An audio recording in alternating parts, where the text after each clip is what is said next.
Me parece que esta casa, desde el punto de vista histórico,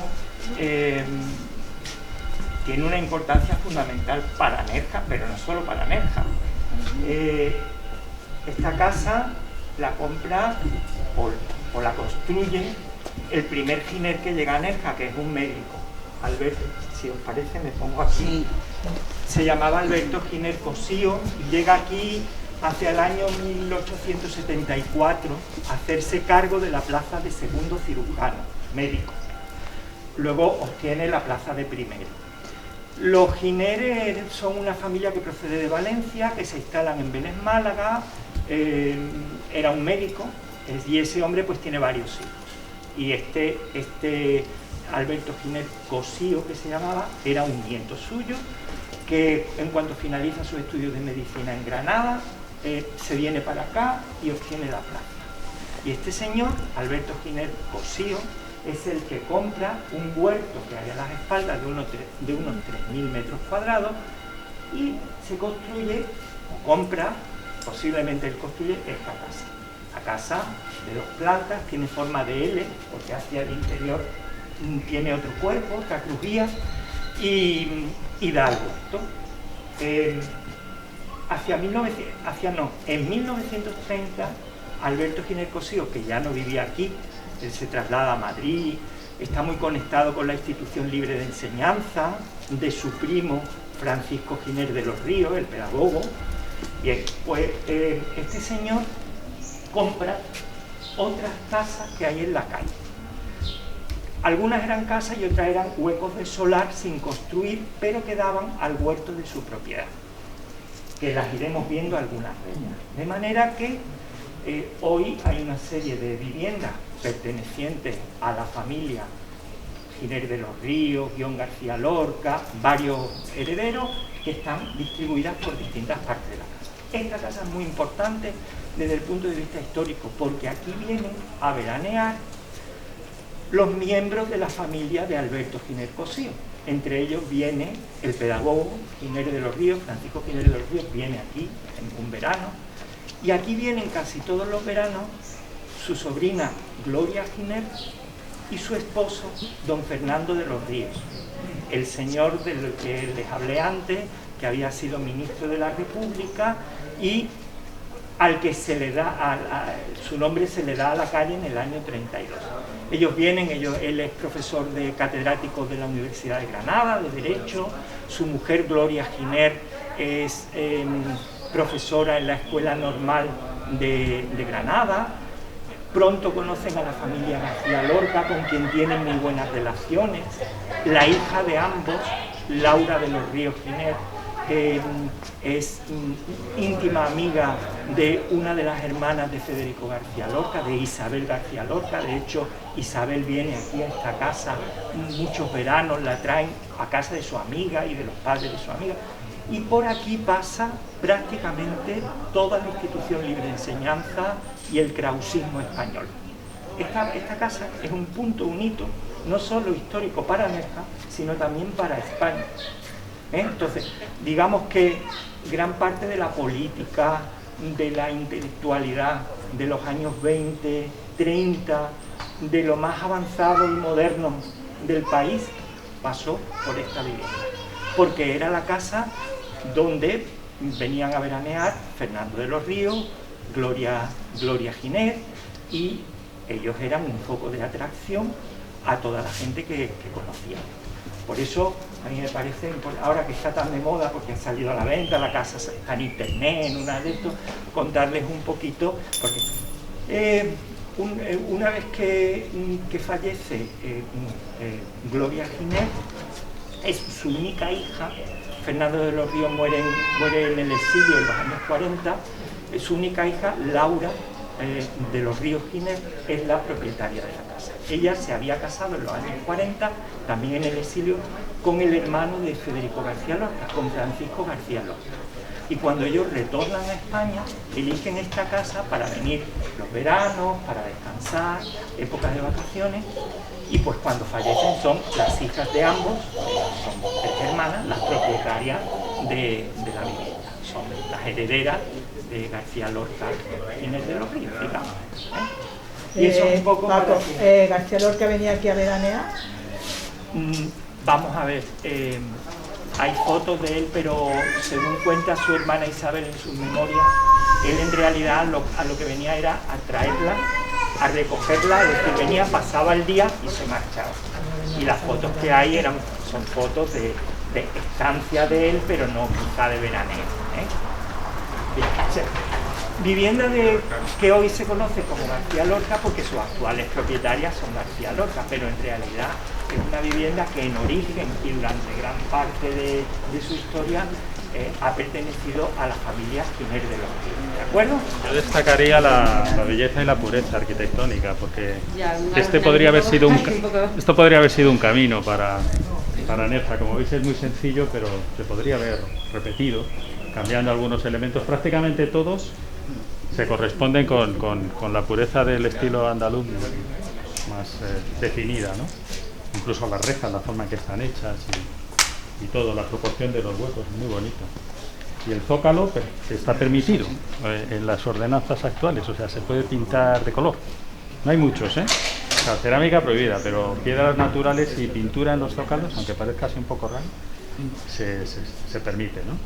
Una cosa que quería yo decir esto, la decoración interior de la casa, y eso es algo que se va a reproducir luego más modernamente, es una decoración, bueno, por dentro es una casa tradicional, ¿no? Pero luego tanto el mobiliario, la cerámica, el tipo de alfombras que utilizan, de corte muy popular, pero exquisito, viene de la estética que implanta la Institución Libre de Enseñanza. En la residencia de estudiantes de Madrid, que dirige Alberto Jiménez Frau, en los años 30, todo el mobiliario, la decoración, era de una gran austeridad, jarapas, alfombras de lana traídas de pueblo, piezas de cerámica, muebles rústicos pero muy cuidados, es decir, las lámparas, era un tipo de diseño de mobiliario y textil, el que había en el interior de las casas, que se inspiraba en el gusto popular, en la recuperación de lo popular. Y tanto el interior de la casa, por al menos lo que yo conozco, como luego el número 18, donde he vivido y os puedo un poco contar cómo era interiormente la estética y los materiales con que estaban construidos, se basan mucho en la estética institucionista, de la Institución Libre de Enseñanza. Es uno de los que compra, una de las viviendas que compra este hombre Giner Cosío en el año 30, 1930. Y en los años 70 la propietaria de la vivienda decide hacer unos apartamentos y le encarga a Jerónimo Junquera y Estanislao Pérez Pita. Ahora Héctor os hablará de ello, yo simplemente os lo cito. Jerónimo Junquera era el marido de una de las actuales propietarias García Lorca de la casa, un arquitecto muy importante, muy famoso, Estanislao Pérez Pita. Y Jerónimo Junquera, ambos pues se asocian y construyen esta vivienda de apartamentos. Son 3, ahora lo están remodelando, yo no tengo ni idea de lo que están haciendo dentro, fuera, bueno, pues ya estamos viendo. Estos eran 3 apartamentos, la planta baja, la primera y la segunda. Esta era la entrada al apartamento de la planta baja y a los demás se ascendía por una escalera que subía justamente hasta arriba. Cada uno de los apartamentos, como detrás estaba el huerto, tenía interiormente distintos niveles. Es decir, tú entrabas a esta vivienda y no es recta, sino que vas descendiendo hasta llegar al huerto.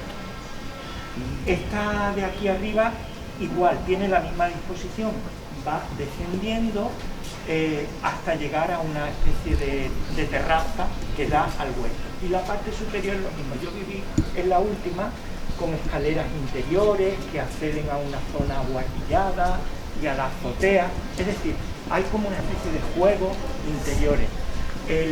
Los suelos eran de cerámica marrón de color chocolate. No era lo propio, lo típico de una casa del pueblo. Toda la forja, el hierro, incluso el mobiliario que había dentro había sido diseñado por ellos. Eran mesas con tubulares de hierro, con encimeras de mármol, huecos en el interior de las paredes a modo de taca que servían de escritorio y biblioteca. Es decir, había un diseño estético ligado también con la estética institucionista. Bien, es verdad que eran unos apartamentos concebidos un poco como muy veraniegos, muy luminosos, abiertos al mar, etcétera, pero era otra característica. Ahora ya con estas modificaciones no os puedo decir qué es lo que se está haciendo de ello y de la idea original que había con la construcción. Bueno, como os ha dicho Paco, este es uno de los 4 proyectos que hizo un importante estudio de arquitectura, que, bueno, yo no sé de dónde son. ¿Son de Madrid? Pérez Pita yo creo que es gallego. El caso, me parece que estudiaron en Madrid y tal. Entonces, a finales de los 70, empezaron a venir por aquí y tal, y entonces yo creo que tenían un estudio, porque hicieron 4 proyectos aquí en Carabeo, más o menos contemporáneos, y luego también hicieron el Plan Chaparil, pertenece a ellos, aunque está todavía sin terminar, pero desde los años 70. ¿Plan Chaparil qué es? ¿Perdón? ¿Qué es eso, el Plan Chaparil? El Plan Chaparil es todo el ensanche de Neja, toda la zona del Chaparil. Vale. Sí, o sea, desde Castilla Pérez hasta el río, y desde arriba casi desde la calle San Miguel hasta abajo del pueblo. Todo eso lo diseñaron ellos, está bastante bien, sí. Siempre que pasáis por ahí, pues la verdad que se utiliza muy bien con esas calles largas, las avenidas y los paseos que hay peatonales entre los edificios y tal. Siempre han sido... ¿Lo planificaron ellos? ¿Sí? ¿Lo planificaron ellos? Sí. Siempre han sido unos arquitectos muy brillantes. Uno de ellos sigue en activo, el otro falleció, y el que queda, Jerónimo Junquera, es el que ha hecho el puerto, el muelle 1, que es obra de él entero, que está bien también, ¿no? Sí. Tiene bastante vida y tal. Y entonces, bueno, este proyecto, como ha dicho Paco, pues tenía mucho interés. Ellos siempre se plantean la arquitectura como desde el principio, o sea, no se saltan pasos previos y tal. Y todo lo que hacen tiene mucho interés. Vamos, las plantas si se analizan, yo he traído aquí, pues si alguno las quiere ver, cómo estaba organizada la vivienda, sí es muy curioso, ¿verdad? Tenía una escalera por aquí, pero bueno, abierto, a pesar de la remodelación, que iba permitiendo el acceso a cada uno de los niveles, ¿no? O sea, siempre hacen ideas muy particulares, ¿no? Y eso les ha dado mucha fama y han tenido 3 premios nacionales de arquitectura, ¿eh? Que no es con toda la competencia que hay. Yo me pregunto, esa forma intrincada que tienen algunas viviendas por aquí, que tienen como pasillos. Yo he escuchado que había casos en los que algún vecino que por necesidades tenía de repente un hijo, le compraba una habitación a la casa de al lado y remodelaba, y por eso es el motivo de esas formas tan extrañas, ¿no? Exactamente así. Si había necesidades, o sea que era todo poco a poco, nunca había dinero como para decir me voy a hacer una casa de tal. Empezaban con un poquito y iban ampliando como podían, y si ya les faltaba terreno le compraban al vecino un dormitorio, ¿no? A veces por un burro, yo no entiendo.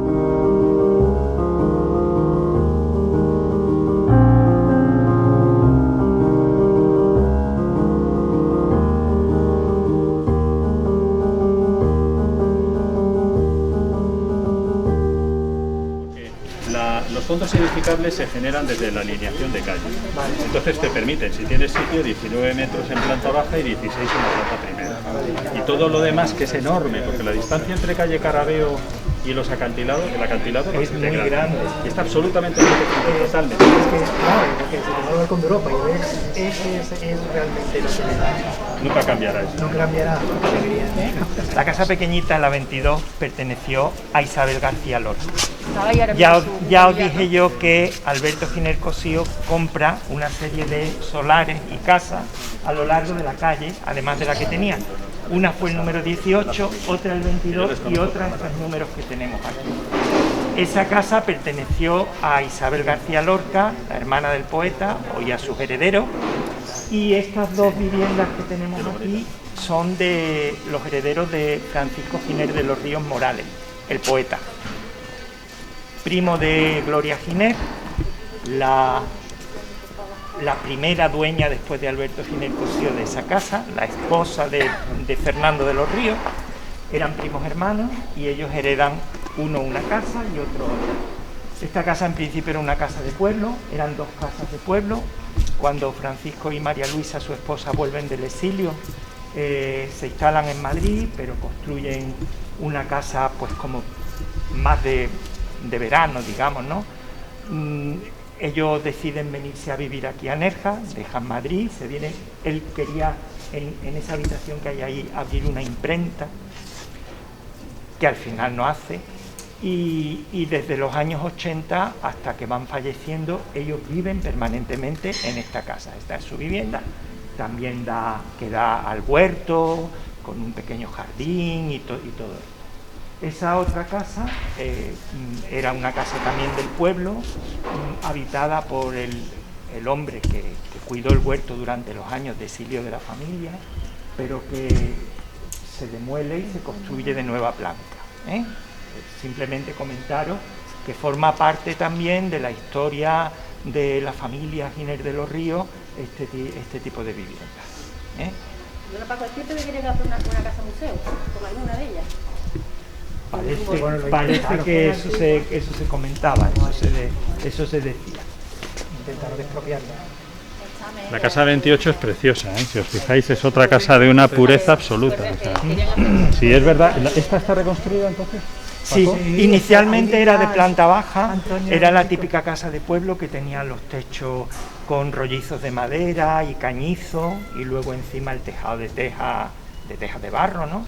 Pues la típica casa de pueblo de las humildes, digamos, ¿no? Que daba al huerto. Y entonces, pues ya cuando fallecieron los que vivían en ella, pues Francisco Giner construyó esta nueva vivienda de nueva planta, pero que, como veis, se mantiene una pureza en la fachada, hecha con gusto, con sensibilidad. Sí, hombre, es una casa ejemplar. Desde el punto de vista arquitectónico, sería un ejemplo a seguir, ¿no? Una todos los pregunta. aspectos. De todas estas propiedades que pertenecieron a estas familias, tanto Giner de los Ríos como García Lorca, ¿alguna de ellas sigue siendo propiedad de las mismas familias? Sí, claro. ¿Sí? ¿Todas? Todas. Ah, vale. Ellos son los propietarios. Está de los nietos, y aquel es el hijo que vive en México. Vale, ¿y siguen viniendo a la casa? ¿Siguen viniendo por aquí? Bueno, ya eso yo lo Los desconozco. nietos aquí sí vienen. Vale. Y el hijo también. en México. Yo acabo de ver a dos de la familia que han entrado en esa casa, Ah, son ¿sí? de ellos, sí, venían de bañarse de la playa y nos Vale. estaban escuchando Son cuando ellos. hablábamos en la otra casa, pero Interesante. estaban ahí, a ver qué dicen. Sí. Claro. Como ven, la calle tiene enjundia, no es cualquier cosa, ¿eh? Y yo creo que ese legado, digamos, histórico, Nerja debe mantenerlo y creo que debe promocionarlo, ¿eh? Creo que es un aspecto importantísimo de nuestro pasado, de nuestra historia, que ha recalado aquí en el pueblo y en esta calle, y creo que debe valorarse, que debe ser valorado. Como foco cultural, ¿hay algún tipo de... ¿Se ha heredado Nerja por ejemplo, estas personas que venían a Nerja, influían culturalmente en el pueblo, de alguna manera? Imagino... ¿O políticamente? No políticamente, pero imagino que ellos tendrían buenas relaciones pues con la élite. Vale. Claro, imagínate la Nerja de los años 20 o de los años 30. Yo sé, por ejemplo, que Hermenegildo Giner, Manuel Giner, tiene muy buena relación con Alejandro Bueno, el historiador, en las primeras décadas del siglo. Sé que tenían contacto entre ellos, pero la modernidad que supone culturalmente y políticamente la gente de la generación del 27 o de la institución libre de enseñanza que recalan por aquí, no sé yo si... Era más vacaciones que otra cosa. Claro, eran estancias vacacionales. Sí. Y bueno, pues sí, imagino que tenían contacto con gente del pueblo, pero no sé hasta qué punto ellos pudieron llegar a influir. Piensa que inmediatamente estalla la guerra y se exilian, se van al exilio, entonces desaparece. La huella que ha podido dejar esta familia la retoman los descendientes que retornan y que eligen Nerja como lugar. Por esta casa ha pasado el ministro de Cultura francés, Jacques Lang. Aquí ha venido gente muy importante, mientras Francisco Giner de los Ríos vivía allí. ¿En qué años? ¿En los 60? En los 80. En los 80. Lo digo porque lo he vivido. Entonces, las casas han sido un foco de atracción para determinado tipo de gente. Claro que aquí llegaba Jacques Lang y nadie sabía que era Jacques Lang. Por supuesto. Ni la gente del pueblo, ni los turistas que había, ni... es un ejemplo que estoy poniendo. Absolutamente. ¿Vale? Gracias.